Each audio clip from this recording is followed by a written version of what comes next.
Assalamualaikum warahmatullahi wabarakatuh. Salam sejahtera bagi kita semuanya. Masih dengan saya Mr. Wahid Nugroho dari pesantren bahasa Rumah Cerdas Bahasa Inggris.com. Belajar bahasa Inggris dan TOEFL dari nol. Syukur alhamdulillah saya dalam keadaan sehat. Anda yang sedang menonton video saya kali ini juga saya doakan Anda dalam keadaan sehat sehingga kita bisa sama-sama belajar di channel Rumah Cerdas Bahasa Inggris.com ini. Sebelum kita ngobrol bareng di channel ini, marilah kita buka proses belajar atau diskusi kita pada kesempatan kali ini dengan berdoa.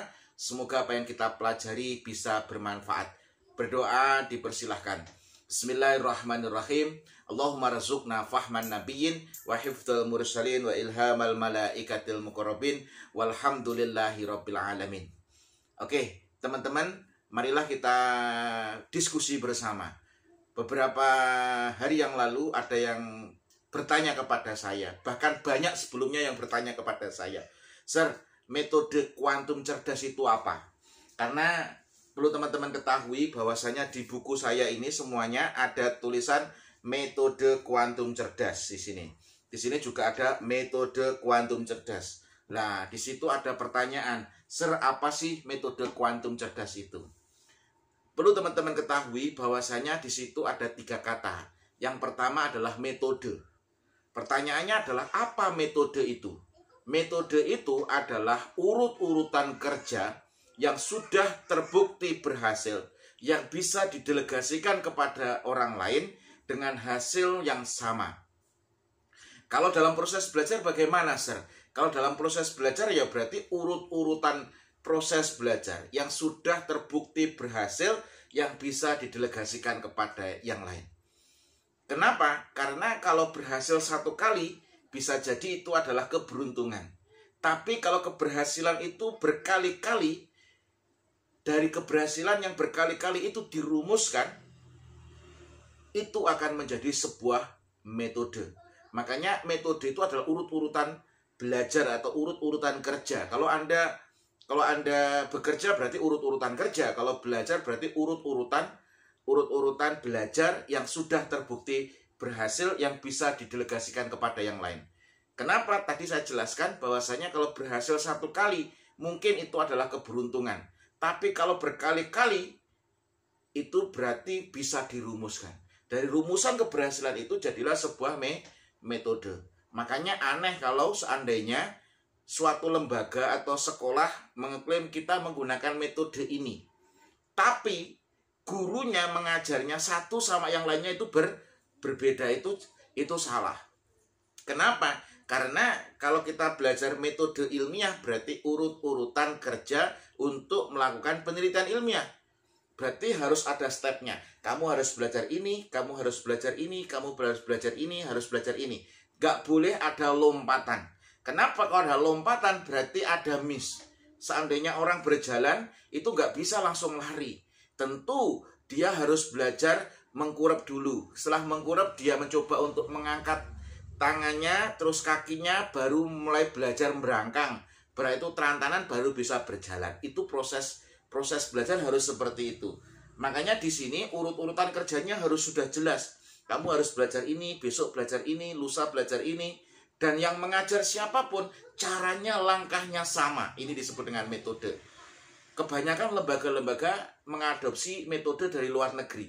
Buku pakai luar negeri, tapi sayangnya tidak di training di sana. Tidak tahu cara mengajarnya, hanya melihat modulnya, cara ngajarnya hanya dengan cara guru itu sendiri. Jadi kalau di rumah cerdas caranya harus sama. Siapapun yang mengajar nanti caranya, langkahnya harus sama. Karena apa?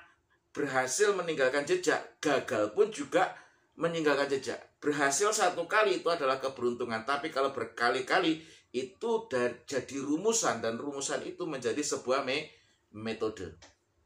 Nah, itu metode ya. Jadi metode itu urut-urutan kerja yang sudah terbukti berhasil, yang bisa didelegasikan kepada yang lain dengan hasil yang sama, itu disebut dengan metode. Jadi siapapun yang mengajar, kalau di Rumah Cerdas Bahasa Inggris, langkahnya, caranya, strateginya sama, supaya nanti outputnya juga sama. Oke. Yang kedua di situ ada kuantum ya, kuantum. Kuantum itu, istilah kuantum itu dari ilmu fisika. Dari fisika. Nah, fisika itu yang mengenalkan tentang kuantum. Fisikawan tahap pertama ternyata di situ meneliti sesuatu benda-benda yang wujud atau nyata. Yang diteliti adalah batu dan lain sebagainya, sesuatu yang bisa diindra.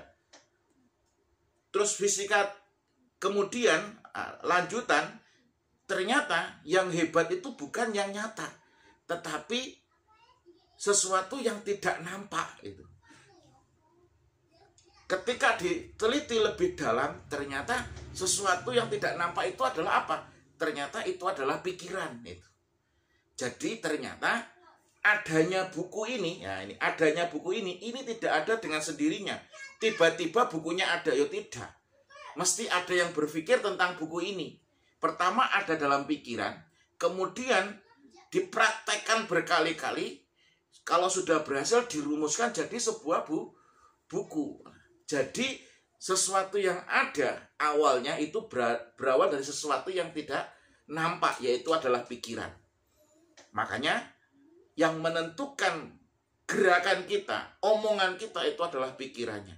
Kalau pikirannya sudah error, omongannya akan error, tindakannya akan error. Maka dari itu kita harus terus mengasah pikiran kita. Makanya yang hebat itu adalah pikiran kita. Energi yang kuantum itu adalah bagaimana Anda melakukan sebuah lompatan, cara menguasai suatu materi atau ilmu dengan cepat itu bagaimana. Nah, maka dari itu ada pikiran. Nanti di video selanjutnya saya akan bahas tentang keyakinan seorang pembelajar kuantum cerdas itu bagaimana. Nanti saya akan bahas. Itu sebenarnya sudah saya tulis di buku ini. Kalau sudah beli Anda bisa baca. Keyakinannya harus seperti apa supaya nanti Anda bisa menjadi orang yang hebat.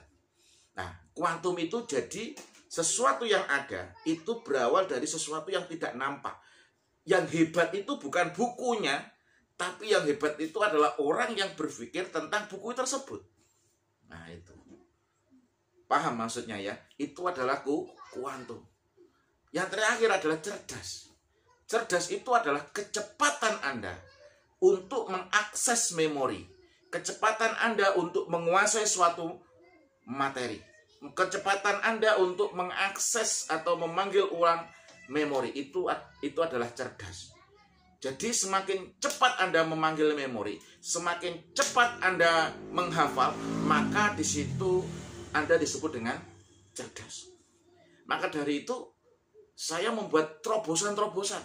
Bagaimana cara menghafalkan tenses dengan cepat. Selama 20 menit Anda sudah menghafalkan seluruh tenses.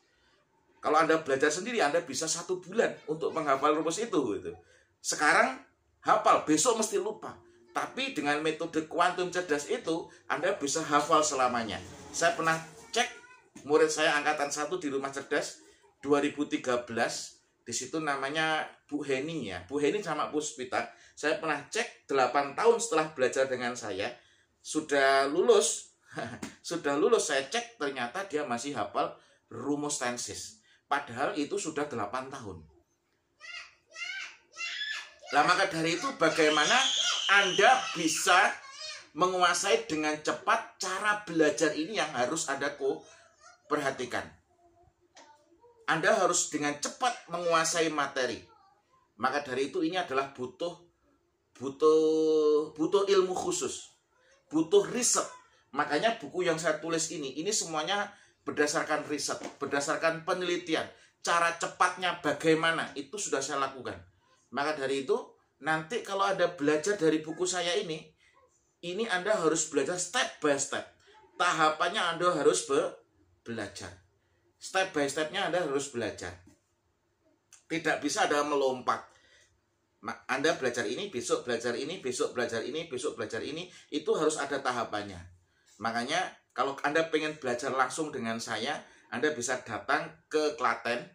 Di situ saya sudah membuka pesantren bahasa. Saya akan mengajarkan cara cepatnya bagaimana. Nanti Anda bisa menghafal dengan cepat. Setelah 2 minggu, wajib Anda langsung harus bisa ngomong bahasa Inggris. Sehingga Anda bisa aktif partisipatif dalam proses belajar. Itu adalah metode kuantum cerdas. Kalau digabungkan 3 kata ini adalah apa metode kuantum cerdas itu?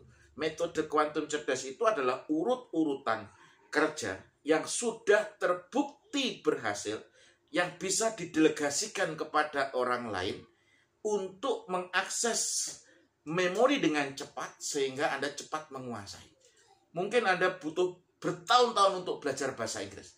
Tapi dengan metode kuantum cerdas ini Anda tidak perlu belajar bertahun-tahun. Dengan cepat Anda akan menguasai suatu materi. Kenapa? Karena Anda belajar hasil penelitian yang saya lakukan. Semoga ini bisa bermanfaat. Sambil kita diskusi terus, Anda bisa sediakan kopi, ya saya sambil minum kopi juga supaya otaknya encer. Sekian, kurang lebihnya mohon maaf. Terus belajar tingkatkan kemampuan, dan saya doakan Anda semakin sukses di studi maupun di karir. Assalamualaikum warahmatullahi wabarakatuh.